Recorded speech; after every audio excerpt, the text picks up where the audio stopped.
One of the things that worries me about this is the fact that it's a strategic game, right? It's one that involves the interplay of multiple global powers. In other words, if I decide to grab Greenland, the United States decides to grab Greenland, that means that Russia can't grab Greenland, or that China can't grab Greenland, right? And as a result, they might start to think, hey, what are the other pieces that are on the board here, and what can we grab? And maybe we should try and grab that now before somebody else grabs it, right? So it can generate a race to do this sort of thing and speed up those dynamics.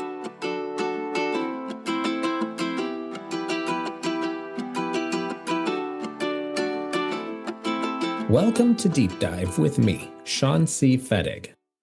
As Donald Trump's great American image takes shape, it's clear that vision includes expanding the borders of the United States as he makes claims on Greenland, Canada, and Panama. Is this just bluster? How does Trump make this a reality, and what does it mean for the future of global stability and American democracy? In this episode, we're going to explore the intricate relationship between land, power, and society, and the profound impact that land power has on governance and democracy. My guest today is Dr. Michael Albertus, professor of political science at the University of Chicago and author of the new book, Land Power: Who Has It, Who Doesn't, and How That Determines the Fate of Societies. Dr. Albertus argues that land ownership shapes the evolution of societies, determining equality, development, and environmental stewardship. This idea takes on new relevance as we witness President Trump's renewed calls for territorial expansion. These demands reflect the worst excesses of land power thinking, harkening back to colonial-era land grabs and disregarding national sovereignty. Trump's approach not only strains relationships with long-standing allies, but also threatens America's global influence. By focusing on territorial acquisition rather than diplomatic cooperation, the U.S. risks isolating itself on the world stage. And isolation might sound good in theory, but it's rarely a good thing in practice. So in this episode, we examine how land distribution impacts economic inequality, social mobility, and democratic processes. We'll also consider the potential consequences of Trump's aggressive land acquisition policies on international relations and America's standing in the global community. All right, if you like this episode or any episode, please give it a like, share, and follow on your favorite podcast platform. And/or subscribe to the podcast on YouTube. And as always, if you have any thoughts, questions, or comments, please feel free to email me at deepdivewithsean@gmail.com. Let's do a deep dive.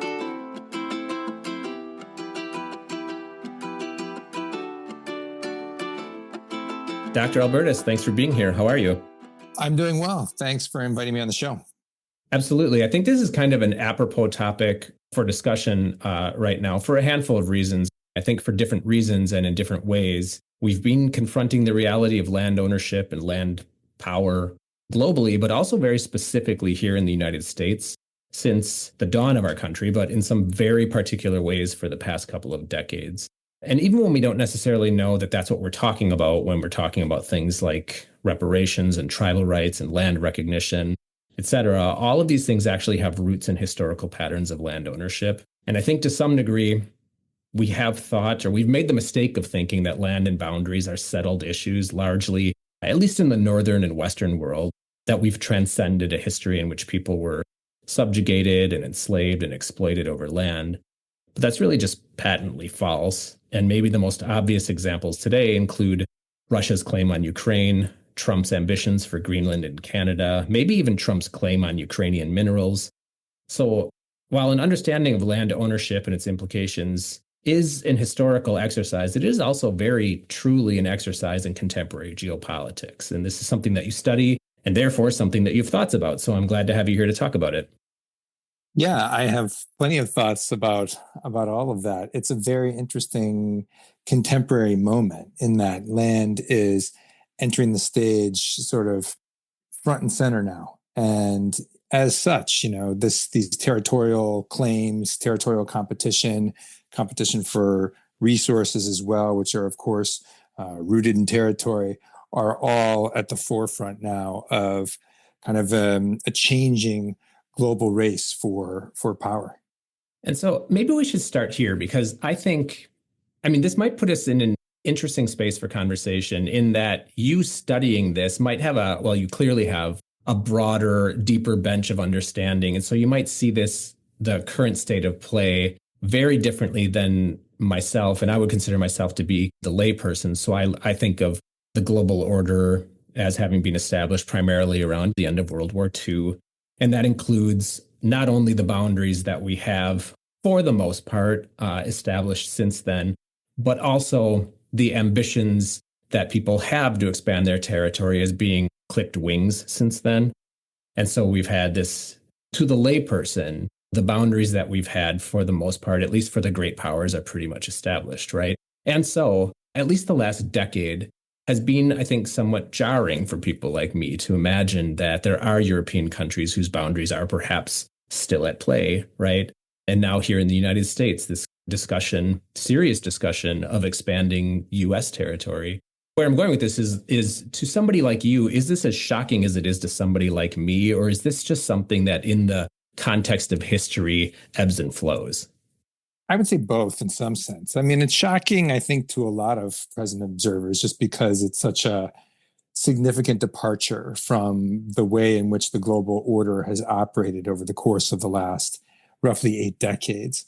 But on the other hand, when you take the broader sweep of human history, there has always, well, I shouldn't say always, well, I'll talk about the limits, but for millennia, there has been an effort to assert control over territory and extract power and influence through that control over territory, and then to project that power and influence over space. And so in a lot of ways, the global order since the World War II is something of an aberration when we look at it from the perspective of several hundred years or even millennia of human relationships with the land. And I hesitated when I said forever, because humans have related to the land in very different ways over the course of human history. And in particular, there was no real reason to own land per se.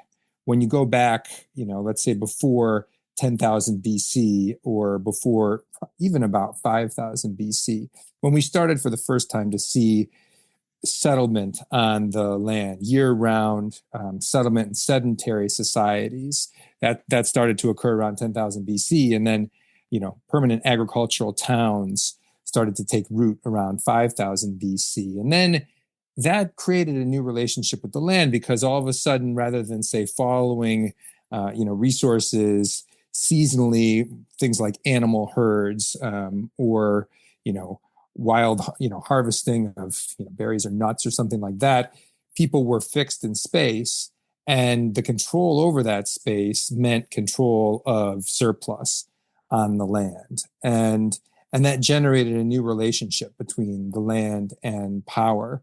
And as a result, and ever since, that has been something that's really central to most human societies. And in that sense, this last 80 years is something of a deviation from that. And for reasons we can get into later, I think that have to do with population dynamics and the current structure of geopolitics, as well as climate change. I think there are a lot of pieces that are now shifting. And as a result, we're going to see a very dynamic picture in the coming decades. So I'm glad you bring up this concept of private land ownership and providing a little bit of context as to how that evolved, because born out of this assumption that there has to be some type of a balance struck between both private land ownership and public land ownership.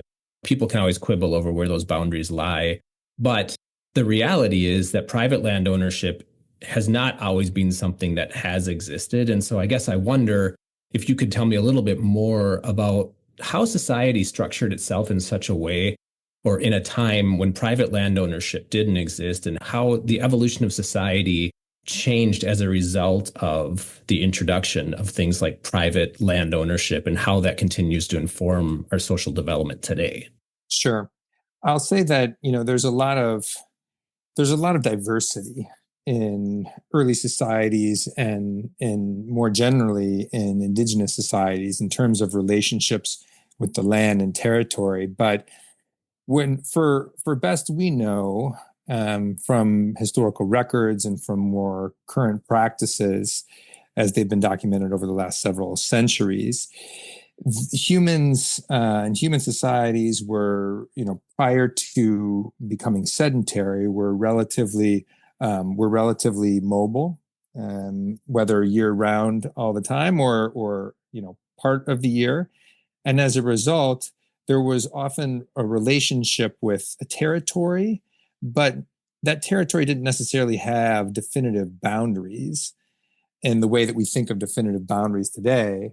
And property rights were oftentimes kind of layered or sort of diffuse. So there wasn't anything like the contemporary notions of, individual, alienable, exclusive property rights. Rather, people had access, let's say, to certain permissions about using hunting grounds in certain seasons, and that might have passed through family lineages or clan lineages, and depending on your own ancestral links, you might have access to several different hunting grounds or other territories or that sort of thing. So but these relationships were really relatively diffuse. And then that changed pretty radically as we saw, as we saw population expansion, as we saw, more sedentary societies taking root and developing and spreading. And then, of course, starting to delineate land ownership, because that meant control, again, over surplus.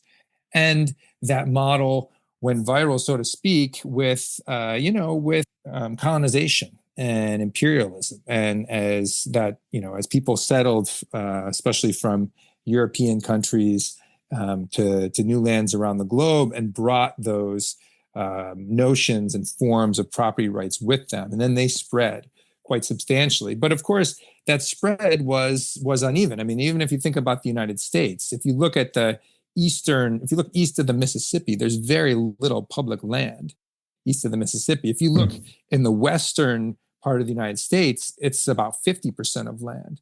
It's even higher when you look at Alaska. And so, the early patterns of settlement had a big impact on the share of, public land versus private land and that sort of thing as well.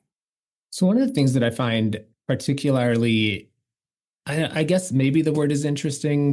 One of the things that I find as maybe a relationship that we can't overcome in that, it's preordained, is that there might be a critical mass when it comes to population at which maintaining public land becomes untenable or impossible, meaning that the relationship is such that the greater the population, the greater the land scarcity, which kind of lends itself to private claims of land ownership as almost like a matter of survival. If that's the case, is there any possibility in a society like ours today in which we could tilt the balance such that we have much more public land by ratio than we do private land and still maintain essentially stability and peace with such a large population? Mm-hmm.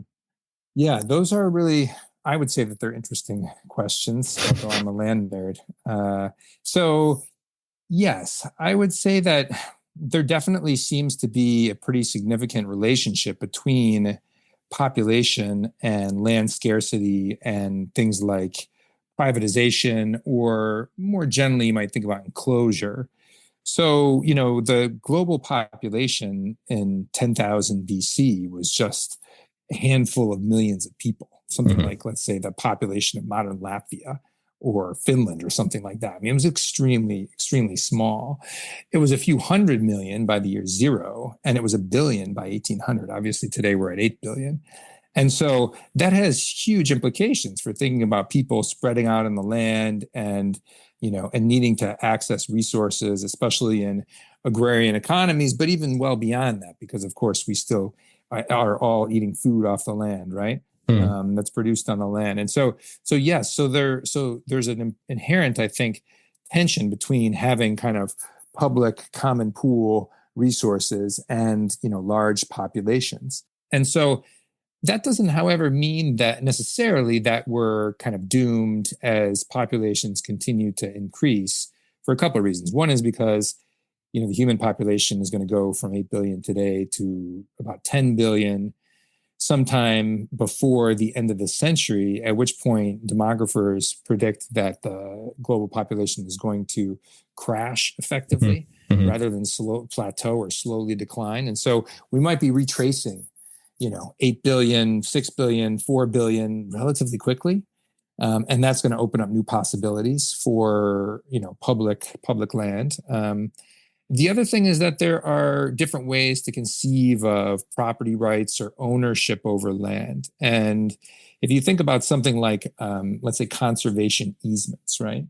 That's an interesting notion that is being increasingly applied to to private land in the United States, which is to say that people can contract with, could be state governments, could be, private land trusts, or other outside parties to restrict, let's say, cutting down trees on their land, or to try and preserve an ecosystem on their property or something like that. And that can end up having certain features or certain aspects of ownership and retention that in some ways reflect how we think about some some public lands. And so there are different ways of thinking about, again, kind of layering property rights and ownership over land that can help to strike a greater balance between private interest and public good. So there is this is almost like a bifurcated way to think about this next question, which is building off of what you've just said, is how governments, local, state, and federal, we can keep this specific to the United States, are managing that balance between private and public land ownership. And the examples that you've just given have to do with kind of regulations about what you can or cannot do on your private land and to what end. And to some degree, some of this is designed with climate in mind or with an ecosystem in mind or environment in mind and the potential impact, the devastating impact that private land ownership and activities on that land could have. But the other side of this is that land ownership also plays into economic inequality and barriers to upward social mobility. These are concepts that we're wrestling with today. And I think when we think about them, we talk about them in the context of the impact that maybe religion has had on inequality or the impact that a heteronormative society or gender does. But land does too, and land distribution and land power and land ownership have also influenced these in ways that I think we don't talk much about, but you do. And to tie this back to the initial part of the question, I guess I'm wondering, well, two parts. One is, how has land ownership and land power influenced economic inequality and social mobility in the United States? And then if we think about the balance between private and public land policy and regulation, what are some things that governments could be doing that touches on alleviating some of that tension related to economic inequality and social mobility? Mm-hmm. So land confers social, economic, and political power to those who hold it and to those who own it. And because land is power, those who own it come to dominate those forms of power, whereas those who don't come to be dominated in different ways. And we see this repeatedly in the context of American history. So if you think about smallholding farmers in New England in the early colonial period, and how that form of economic equality fostered, political equality and democracy, as well as social mobility within New England. And if you contrast that with a place like the American South, where you had the plantation economy and blacks were enslaved, there was very little social mobility, of course, almost none, enforced social immobility, in fact, and extremely high economic inequality. It's an incredible contrast between those. And we see land is really central to that discrepancy or that difference between those two different areas. And we can think about that in the West as well, right? So and how it ended up actually perpetuating itself in certain ways. So, if we think about how Reconstruction in the post-Civil War era failed and Blacks didn't get 40 acres and a mule, and as a result, they were consigned to sharecropping still for many decades in the South, and that impacted, ultimately patterns of migration to the North and segregation in the North and zoning restrictions in urban areas and all kinds of things like that. And we also see some of these patterns play out in the West, where white settlers had an ability to access land through the Homestead Act and Black Americans did not. And so again, we see really, really different patterns there of how that impacts, economic equality and inequality on the American frontier, as well as social mobility across those different racial groups, right? And if we think about how, this relates to public land and private land, I mean, some of this directly filters into what land is public and what land is private. So, in the wake of the Mexican-American War, for example, the U.S. gained hundreds of millions of acres of land in the American West, all the way out to the Pacific Ocean. A fair amount of that land was privatized and given to almost exclusively white settlers at the expense of, Native Americans who were on the land, as well as, Blacks who didn't have an opportunity because they were still, for the most part, living in the South and under oftentimes, working in sharecropping arrangements and the like on former plantations. And so that's a very direct link as well. But, today we can think about how, public and private land ownership plays out in the American West. And certainly some of that is has racial kind of overtones, but most of it doesn't. Most of it has a lot more to do with economic factors and social factors and tensions between groups who would like to have land preserved for purposes of recreation and enjoyment and the like, versus the desire by the federal government, let's say, to maintain public lands for the purposes of leasing out those lands for revenue purposes or other purposes. And so we can get more into that if you're interested. But there's a lot of rich kind of relationships there. So one of the narratives about our politics that does, I suppose, stem to some degree from land allocation and distribution, and thus, by extension, land power. And that is the struggle between democracy and authoritarianism, and the struggle between what people have and what people don't have. And I think there is inherent in kind of the democratic or the true democratic model, this idea that allocation of resources, that at least opportunity should exist for everybody. And if that were the case, then that does suggest that there needs to be some type of policy that confronts land reallocation or land redistribution, if not at minimum, a new approach to land distribution moving forward, even if it isn't redistribution. But that kind of runs straight into the opposition, which is that anything along these lines is really communist and socialist and anti-democratic. And I'm not sure how to characterize this, or if you would disagree with me on this, but it does seem to me that without some new policy that deals with redistribution and reallocation, it really is a challenge to American democracy moving forward. Right. So, land remains the most valuable economic resource on the face of the earth, valued at about 200 trillion or something like that, to the extent that we can really value it. So it's a really powerful resource, and it's extremely valuable. So it's no surprise that it's heavily contested. And what we see is that, and it underpins, I should say, in contemporary times, a lot of the value of real estate and housing. For about 40% of property value average in the United States is land, the value of land. And in places where there are housing shortages and where property is more expensive, let's say in the Bay Area or New York, it's considerably higher than that, something like 2/3, let's say.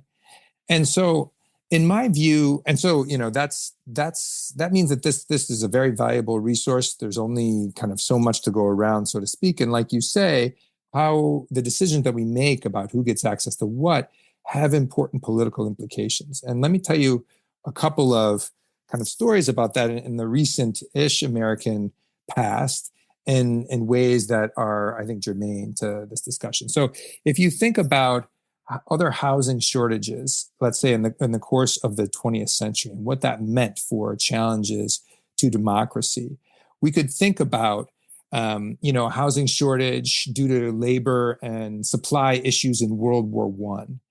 And when vacancy rates went close to zero in housing and people started stacking up within houses, and the government and public officials were worried about the spread of disease, but also they were worried about the spread of communism under those circumstances. And so, introduced a bill to build housing for workers on the home front at a pretty massive scale, and did that. And then we had another housing crisis in the Great Depression. At the outset of the Great Depression, we had Hoovervilles, what were known as Hoovervilles, basically homeless encampments that were sprouting up, across the country. And the government decided to step in and create the Federal Housing Administration under FDR, because they were worried about issues of unrest and the failure of capitalism. And then we had again, in the wake of World War II, a lot of housing, there was another housing crisis. Prices were rising quite quickly in dynamics that are relatively similar to today. And there was a shortage of housing. And one of the major pieces of legislation then was the GI Bill, in order to try and give, veterans a pathway to the middle class through home ownership. And again, Truman was pretty clear in how he created that, in terms of how that was created and the logic behind that legislation, which had to do, again, with giving people a chance at the American dream and underpinning American democracy through property ownership. And that had its inequalities as well. There was, again, the big racial discrepancy between white veterans and Black veterans and the ability to access housing. But it was clear that that was a priority for American democracy. And, when we get closer to the contemporary housing crisis, let's say, there's good research that shows today that, home ownership is associated with greater participation in local town hall meetings, greater voter turnout rates, donations to political candidates, and all that sort of thing. Effectively a form how we might think about contemporary local participatory democracy. It's still connected to home ownership and land ownership in ways that hark back to small holding farmers in New England 300 plus years ago. I'm glad you bring this up, because I'm going to preface this by saying I am a progressive.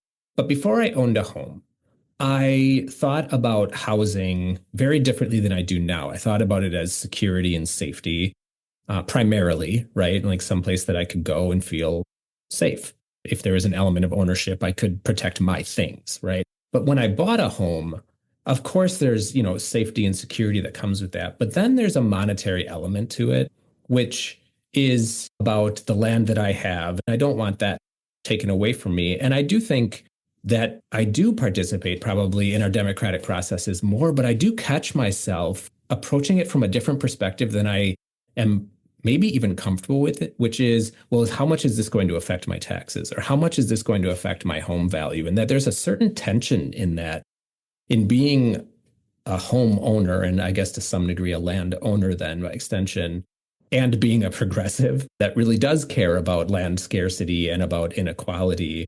And I'm not sure if that ultimately, while I practice democracy more, plays out in a purely democratic form, if that makes sense. Yeah, that does make perfect sense. I mean, and if you think about contemporary debates in let's say zoning restrictions, right? And housing affordability. I mean, some of the places that are the most liberal places in the country, San Francisco, for example, is notorious for NIMBYism. And I'm not saying that that's necessarily what you're doing or what you're advocating, but it simply shows that there's a lot of times a tension between sort of political beliefs and how that kind of filters through home ownership, because people care as homeowners about a lot of things about their community, right? The character of their community and what that means, and how buildings should look, and this, certain nostalgia for, whether it's nostalgia for the past or an appreciation for the status quo, since after all, one selected into that, that neighborhood or that area, and seeing it change in some ways is, can be seen as, whether threatening or simply bringing in something that's quite different from what one might have expected, right? And so so we see oftentimes that, some of those tensions playing out in amongst homeowners of all political stripes. And you're right, it filters into other things too, thinking about property taxes and many different things. So yes, I think that home ownership changes a perspective in a certain way, and that is related to how people think about kind of their what we might call time horizons, or whether we're thinking about, okay, I know I'm going to be here now for the course of many years, and so I want to have a community, a neighborhood, a locale that reflects what I hope it to be for not only today and next year and a few years, but in 20 years or in 30 years, and that has different implications for how we think about the present.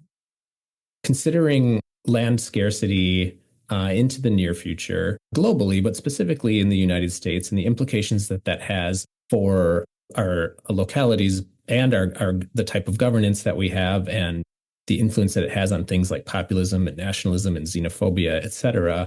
What are some good policies or things that localities and municipalities should be thinking about when it comes to land regulation moving forward? Right.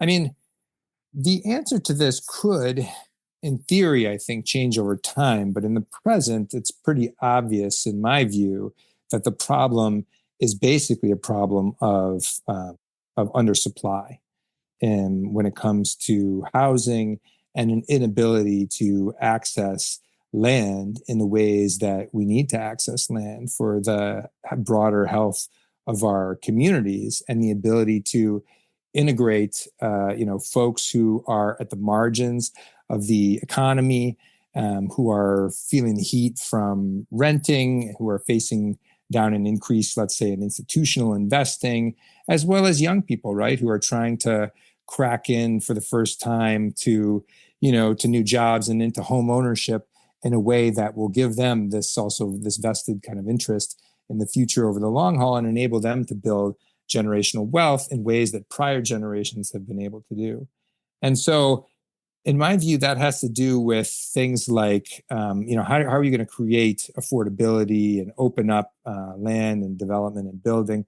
A lot of that has to do with, changing how you regulate construction and building codes, and as well as zoning restrictions, and trying to drop zoning restrictions more generally. So if you think about a place like, a very big contrast would be a place like Tokyo, right? Where it's one of the most populated cities in the world. Its population has increased in the last several decades, despite the fact that Japan's population as a whole has, stagnated and even started to decrease. But housing prices have not gone up in Tokyo at all in a way that reflects what has happened in, let's say, New York City or London, or frankly, most cities in the United States, both big cities, even medium tier cities, and even a lot of small cities. And a lot of that, the difference between those has a lot to do with zoning and zoning restrictions. And the zoning restrictions in Japan, in Tokyo in particular, there's not a permitting and restrictions policy that applies to individual properties in the way that it does in the United States, right? when in the United States you want to build on a particular property, you've got to go through all these different hoops, and city council and get all these different permits, and you want to change zoning in an area. It's really difficult, takes a long time. And as a result, there's a big lag in building, right?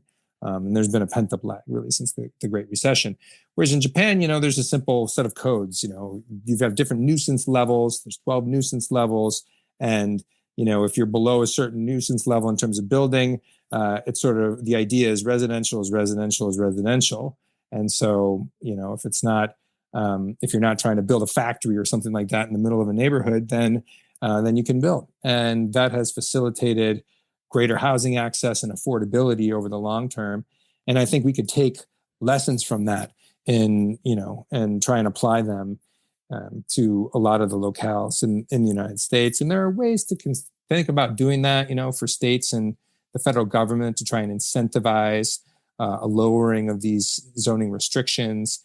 And, in places where there are real bottlenecks, especially in the American West, where there is a lot of public land, using small bits and pieces of public lands that are already within city boundaries or are at the very margins of boundaries of cities that have grown quite substantially over the course of the last, 50 to 100 years, such that they're now rubbing up against some of these areas. So using some of that in a very limited and strategic fashion can also be helpful for alleviating some of the housing crisis that we have right now.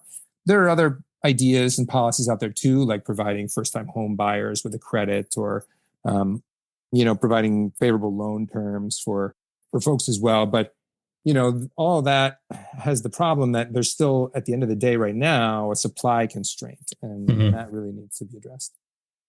I think as long as we live in a place that has limited resources, and we're talking about land, so limited land resources, land scarcity relative to an increasing population, one of the practices that I feel that might have run its course, but to change it would produce a massive backlash, is this idea of owning land in perpetuity.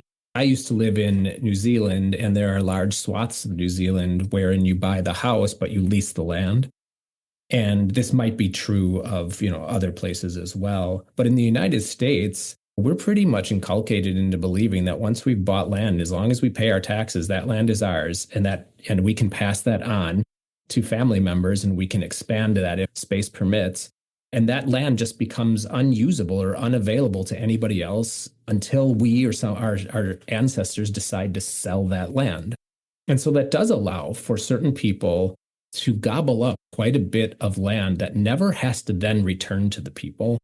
And I wonder if that's something that it doesn't seem feasible, but it's something that we should be considering as in need of renovation. That's right. It's a very particular way of thinking about land that is an anomaly from the perspective of broader human history. This notion of, private ownership. And again, once you have land, it's yours and others can't access it until you decide that you're going to, sell it or give it away or the like. And there are other countries that don't have that at all, right? So China is another example of a country that has no private land ownership. There's land is zoned either as urban land or as rural land. Rural land is vested in villages, and there are leasing arrangements over that land, and those leasing people can contract and buy and sell and the like in terms of these leases and these lease arrangements, but there is not the private ownership of land in the same way that it exists in the United States. And so what we have here, you're right, is kind of, I wouldn't say it's unique because it exists in many other parts of the world as well, but it is particular. And, we see now in recent years, people like Bill Gates or Mark Zuckerberg or Larry Ellison that buy up large parts, large swaths of land, and then they become the owners of that land. And what they want to do with that land is up to them.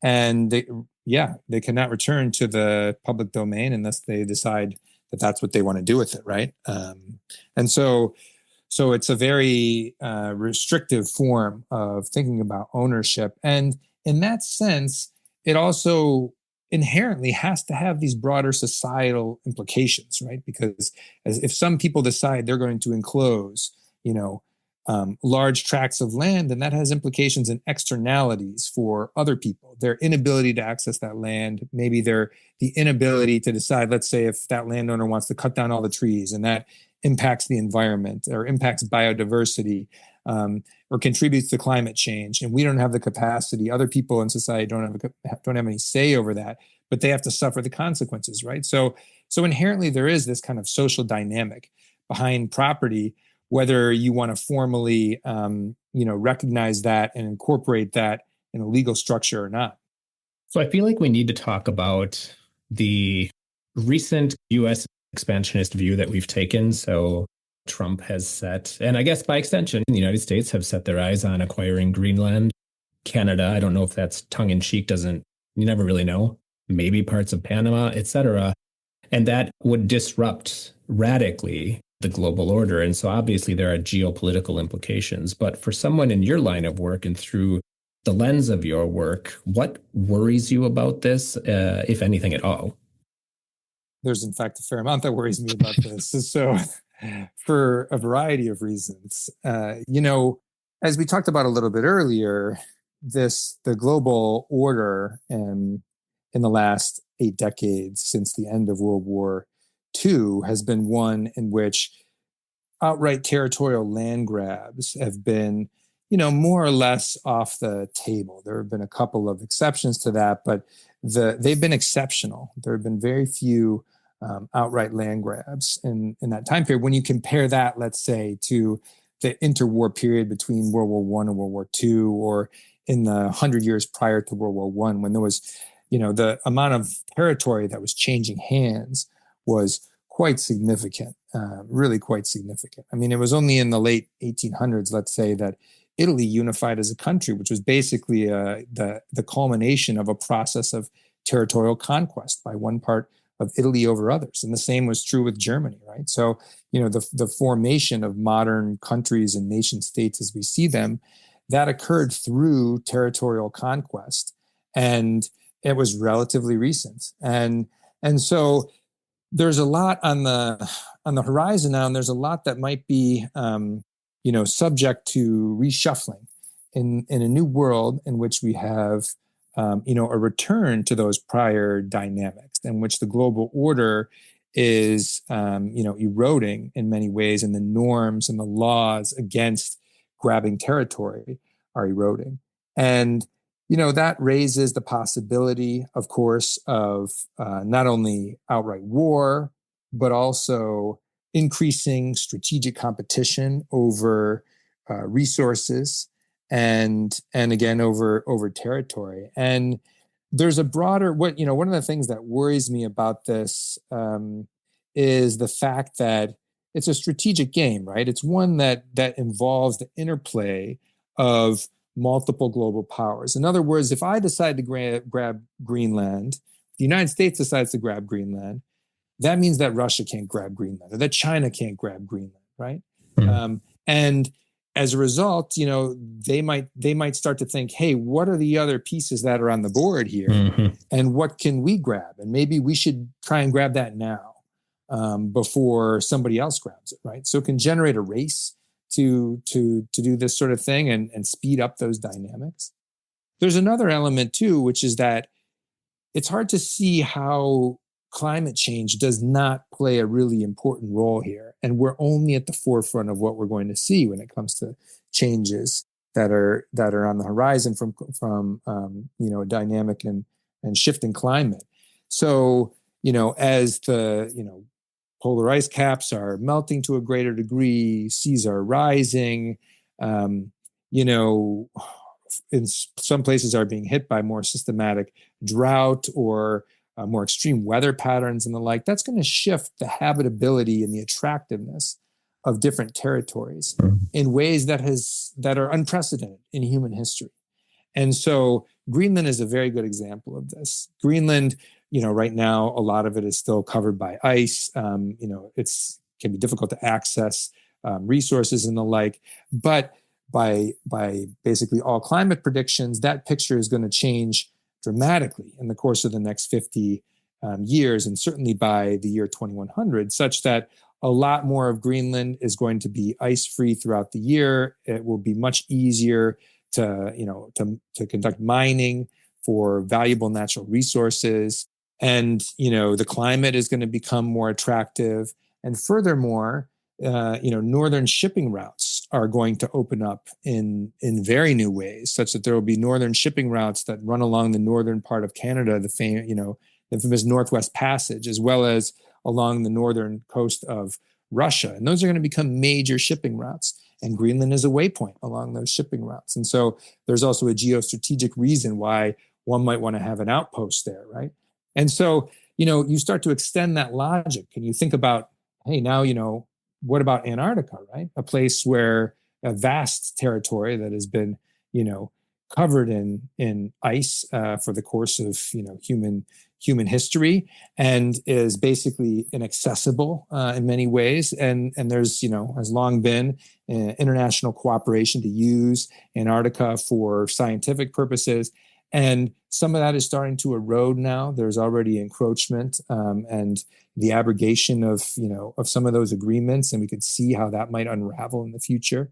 And then you start to go down a rabbit hole, as I have gone down a little bit, and thinking about how that's going to affect other places. You think about the American Southwest or North Africa becoming far more far drier and hotter, and agricultural productivity declining, and people leaving those areas and moving to other areas, and the sorts of population pressures that's going to generate in areas that are currently less populated. There's going to be a lot of moving and shifting. And I think Greenland is kind of an early warning signal for that. So this is probably this is a leading question. But considering all of that, so, this new kind of expansionist view that the United States seems to be taking, the land scarcity that we're facing, which has economic implications, inequality implications that creates tension, political tension, and then also all of the potential impacts associated with climate change, as you just outlined. Is the world ready for this? I don't think we're ready for this at all. I don't think that I think that it comes at a bad time in some ways, because the global order is starting to unravel, and it's a rather dynamic period in that sense. And because we're in now an increasingly multipolar world, with the rise of China and Russia becoming more aggressive as well, and other countries that are starting to become more powerful. It's a challenging time, and it's one in which the post-war order that was predicated on competition between the United States and the Soviet Union is no longer so well suited in this current moment, and in the years and decades that are ahead. And as a result, I don't think that we're very ready for this, and I think that we're going to see more and more of these territorial land grabs and proposals for land grabs on the horizon in ways that might seem surprising, but I think they're going to start to become part of a broader pattern that's and I believe it'll be a relatively decipherable pattern as well. That's a function of these expectations of changes in migration and changing climate, and what all that portends for the future.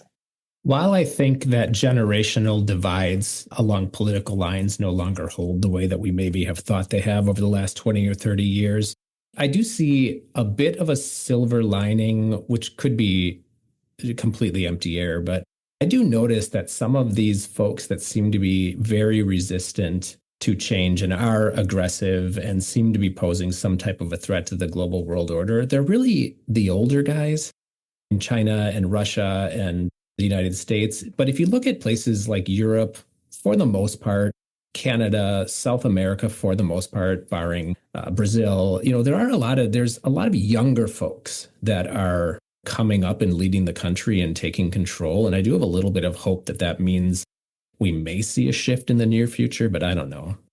That gives me some hope too. I'm hopeful of that. I mean, I think that younger generations are are very attuned to, long range issues of climate change, since they're going to be living it and, breathing it and having to deal with it. And I think in many cases have a lot of, refreshing takes on the world and ways for thinking about our politics and our environment and our economy and the like.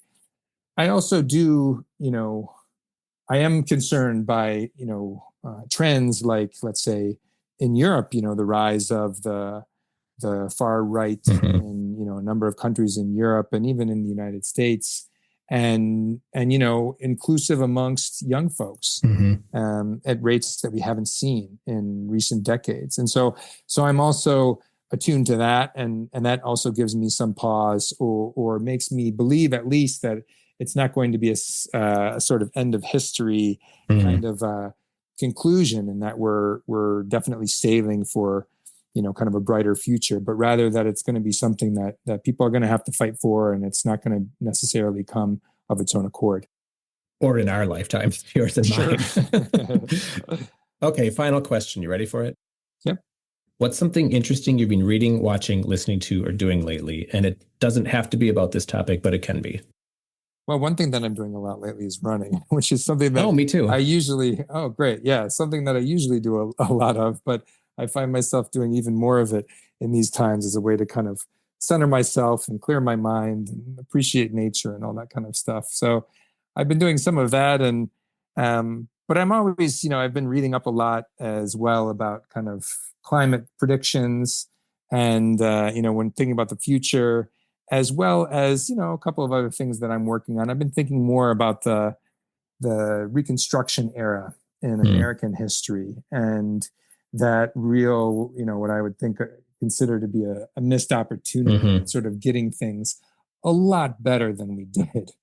And thinking about work of the Freedmen's Bureau and how a lot of that work was undone and captured in different ways by vested interests and whites who sought to peel back, progress that was starting to really occur in the South in that time period, and so thinking about that even a little bit for our modern political situation.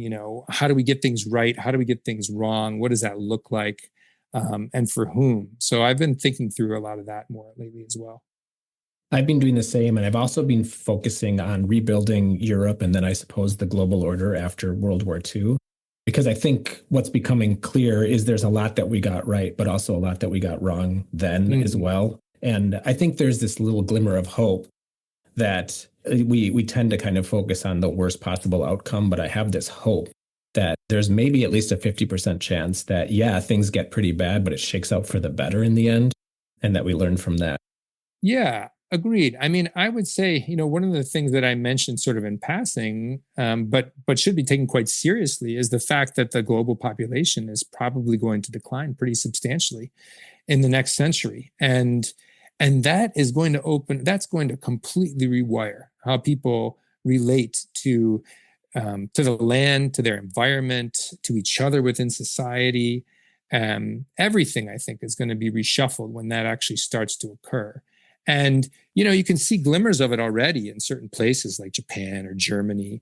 And I think, but at a far larger scale, that's going to happen. And in many ways, I think that could represent a new dawn for humanity if we can kind of get it right, if we can position ourselves in the next decades to take advantage of that and to get that right, to build a much more sustainable way of relating to the land and the environment and each other. Frankly, I think that could be something that's really quite exciting. And there's a lot that there's a lot of opportunity there. Dr. Albertus, thanks for the conversation. And here's to brighter days. It was a pleasure to be here. Yes, I'm looking forward to those days.